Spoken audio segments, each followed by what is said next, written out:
Hey everybody, Dawn McGee here, your wellness strategist and nutrition evangelist. And today we're talking about different seasons.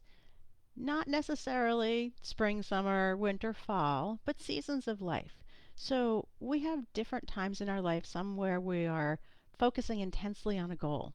Maybe you want to run a marathon and you are training really hard for it. Maybe you want to do a series of pull ups or push ups unassisted and you're training really hard for that. Maybe your season is relaxation. Maybe you just came off a season of working really hard and you're going to chill for a little bit.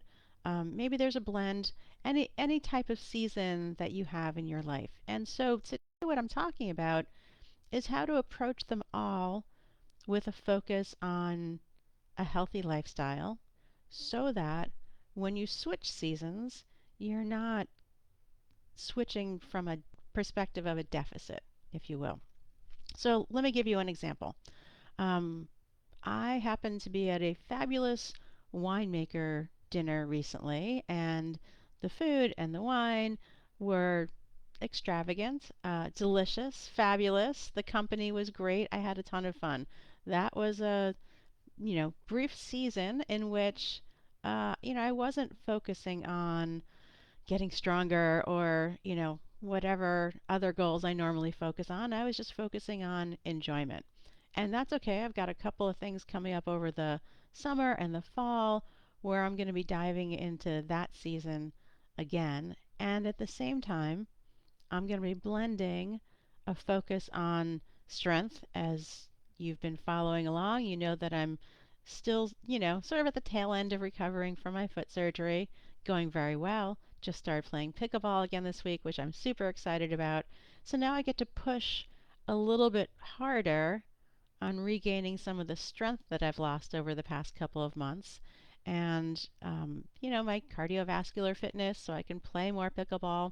It's all about what goals you are working on.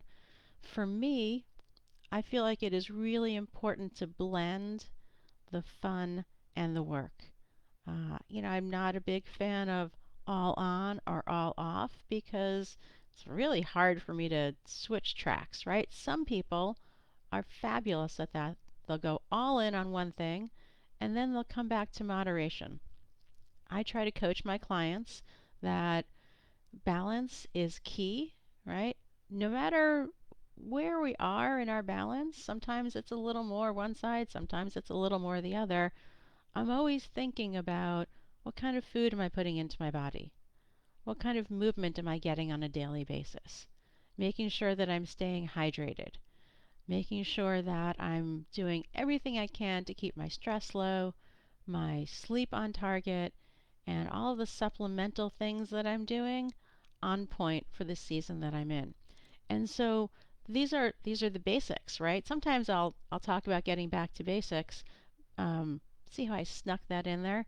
These are the basics that are always the foundation for everything that we do, everything that we teach our clients, everything that we work on in our own lives. And if you keep sight of those, no matter what else is going on, no matter how you may shift the balance on a daily basis, because we're always shifting and being flexible based upon the other things that are going on in our lives, um, your health will continue, right? Because what's the most important thing? I want my future self to thank my current self for how well I'm taking care of me now so that I can, you know, play with my potential grandkids someday, still be playing pickleball when I'm 80. All of those things, it's really important that I am doing all the good things today to take care of my future self. So I hope that was helpful. Gives you a little shift in perspective on how we're moving into seasons of our lives. And as always, what I hope for you is that you live a life you love without giving up the things that bring you joy. Until next week, ciao.